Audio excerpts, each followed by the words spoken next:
Yuk, mari kita menghitung cost accounting untuk membuat Indonesia menjadi negara superpower di tahun 2045 yang harus kita kerjakan saat ini. Sekali lagi, sekarang kita namakan Vision 2045 Indonesia Emas. Indonesia akan menjadi food country karena akan mengendalikan 50% pangan dunia. Beras akan kita tingkatkan 20 kali hasil produksinya. Pabrik pupuk akan ditingkatkan 20 kali hasil produksinya. Juga semua panganan tanaman lainnya. Storage pergudangan, cold storage dibangun di mana-mana termasuk untuk perikanan dan hasil-hasil laut lainnya. Di setiap provinsi ada. Wilayah Sumatera, Sulawesi, Papua akan jadi lumbung pangan dunia. Kemudian kekuatan mineral bahan baku diproduksi sumber daya alamnya tersebut, namun bukan untuk dijual seperti sekarang lakukan yang hanya jadi komoditas kalau sekarang. Namun semua diproduksi untuk jadi underlying printing money rupiah. Bahkan nanti rupiah bisa menjadi uang yang akan dipinjamkan negara berkembang lainnya seperti ke Afrika, Asia Selatan, dan lain sebagainya. Beda strategi peminjaman uang ke negara ketiga dengan strategi obor dan IMF. Kita tidak memberikan mereka bunga. Kita bukan negara yang memberikan debt trap dengan bunga seperti obor dan IMF, tapi memberikan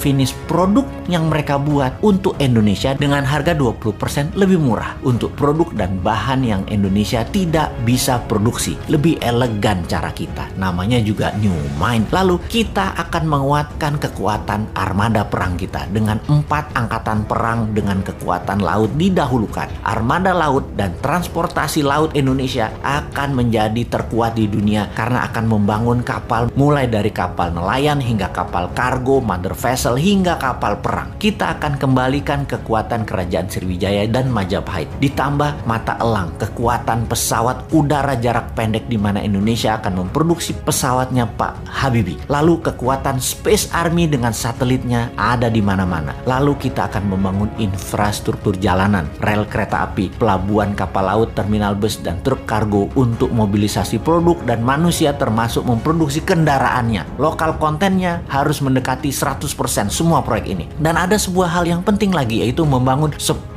juta unit rumah yang semuanya nanti dicicil tanpa bunga kepada setiap peminat atau penghuninya. Dengan adanya 5G bahkan 6G, maka gerakan urbanisasi desa ke kota tidak diperlukan lagi. Orang malah banyak tinggal di desa, tinggal di daerah karena semua sarana terkoneksi dengan biaya telekomunikasi gratis. Untuk kesehatan bagaimana? Selain membangun sistem kesehatan yang masif seperti rumah sakit, puskesmas, posyandu yang gratis, maka menyiapkan sarana sehat menjadi wajib. Bukan hanya penyembuhan, imunitas ditinggikan warganya dengan vitamin, dengan juga dibangun banyak sarana olahraga publik. Taman kota dibangun, kompetisi hampir di semua cabang olahraga modern sampai tradisional. Di semua wilayah di setiap minggu ada kompetisi, juga ada pameran kebudayaan. Setiap minggu kegiatan keluarga akan penuh dengan kegiatan yang sehat dan kompetisi olahraga serta budaya yang semarak di mana-mana karena semua sarana gratis dan banyak. Untuk itu semua Indonesia memerlukan energi, dan energi listrik yang terbaik di Indonesia adalah energi bertenaga thorium, tenaga matahari, dan tenaga angin. Di mana listrik awal ini bisa menjadi sarana mencharge baterai untuk setiap kendaraan di Indonesia. Mobil listrik, motor listrik, bis listrik, truk listrik, kapal laut listrik, dan lain sebagainya.